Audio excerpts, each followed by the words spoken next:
Good morning, everybody. Mike Vacchi, PrincetonTrader.com, here for NTMarkets.com with your Friday morning pre-market webcast.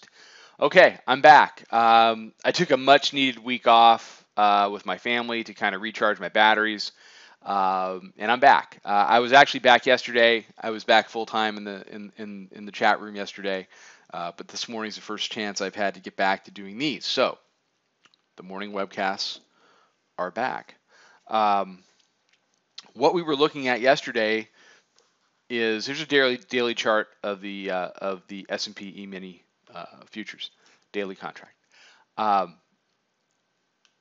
If the bears were able to convert the mid band as resistance and hold it throughout the day, we had these three triple exponential moving averages: the 50, the 100, and the 200 day, all coming together right around the 31 area.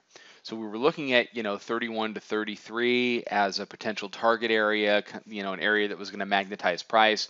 And we spent yesterday basically selling rallies and as the market migrated down there. So, for us, it was a pretty cool little day. It was a nice first day back.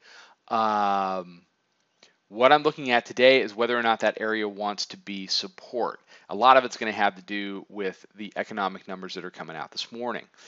If we get a bounce, if that bounce starts to lend itself to higher lows and higher lows, we traded as low as 34 this morning.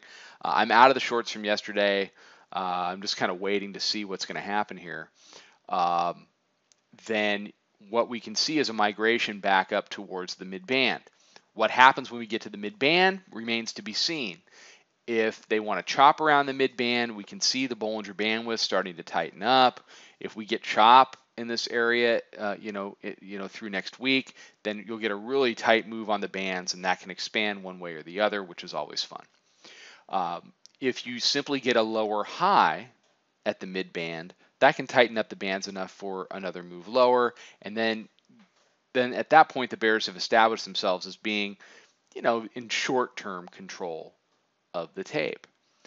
If all of this has just been, and don't sit here and try to tell me that we're overbought.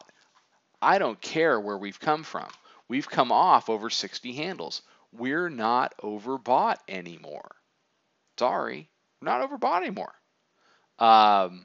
So, it's a situation where, the bulls are getting their opportunity to reload. And if the dip buyers want to do that, if they want to reload, then they can. And they'll be able to, get, they'll be able to get the buys that they need, and then we move on. So be careful. Like I said, a lot of it's going to have to do with what happens with this bounce. Where's the bounce and where does it go? Lower high, lower low, or do we get another, is this just another higher low versus here, and we go ahead and move forward? So next week's going to be a pretty key week to see how that plays out, and all of that starts today. All right, everybody have a fantastic day. Have a fantastic weekend. Follow us on Twitter at Princeton Trader. Check out the website. Come check out the chat room. It was really humming while I was gone. We got a great team in there. Sometimes I wonder if they need me at all, but I'll keep showing up to work anyway. I will be back Monday morning with another webcast. Trade them well, everybody.